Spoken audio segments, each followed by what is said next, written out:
শ্রীমদ্ ভগবদ্ গীতা ষষ্ঠ অধ্যায়। এই অধ্যায় হল ধ্যান যোগ অধ্যায়।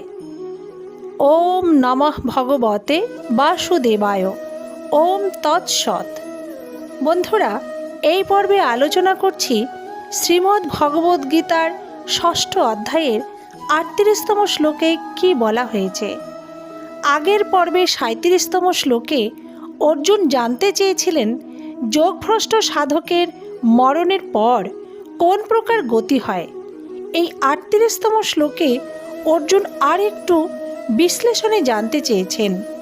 অর্জুন বলেছেন, কচ্চিত না উভয় বিভ্রষ্ট ছিন্ন অভ্রম ইব নশ্যতি অপ্রতিষ্ঠ মহাবাহ বিমূঢ় ব্রহ্মণপথি।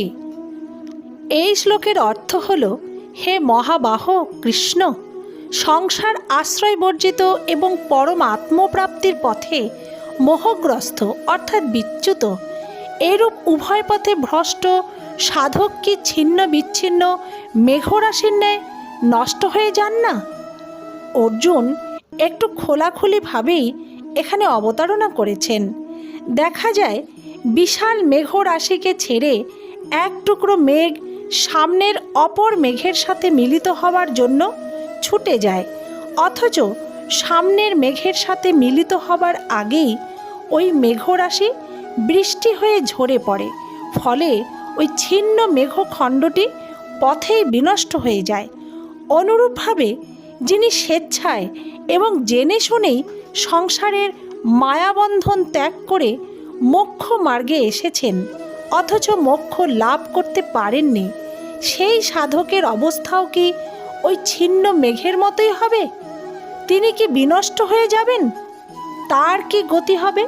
কারণ ওই যোগীর সংসারও ছিল না এবং অন্তিমকালে পরম আত্মাও বিস্তৃত ছিলেন। তিনি জ্ঞান ও কর্ম উভয় মার্গে ভ্রষ্ট হয়েছেন। ওই অসফল সাধকের পরিণতি কি হতে পারে সেটি ভগবানের কাছে অর্জুন জানতে চেয়েছেন। বন্ধুরা, একটু বিশ্লেষণে বলা যায়, এই শ্লোকে পরম আত্মা প্রাপ্তি থেকে এবং সাধন থেকে ভ্রষ্ট হওয়া বা চ্যুত হওয়া যদি এরূপ অর্থ নেওয়া হয়, তবে এ কথা এখানে খাটে না।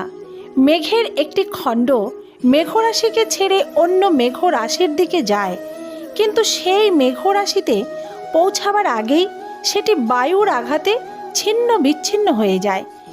এখানে দেখা যায় মেঘখণ্ডটি নিজেই মেঘরাশি ত্যাগ করে, অর্থাৎ আগের স্থিতিকে ত্যাগ করেছে এবং অন্য মেঘরাশিতে পৌঁছাতে সক্ষম হয়নি, তাই সেটি উভয়কুল থেকে বিচ্যুত হয়েছে।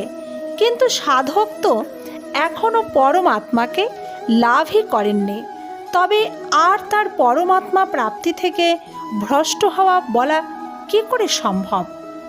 সাধ্য প্রাপ্তি হলে সাধক কখনো সাধ্য থেকে ভ্রষ্ট হতে পারেন না, অর্থাৎ কোনো পরিস্থিতিতেই তিনি সাধ্য থেকে পৃথক হন না, তাকে ত্যাগ করতে পারেন না।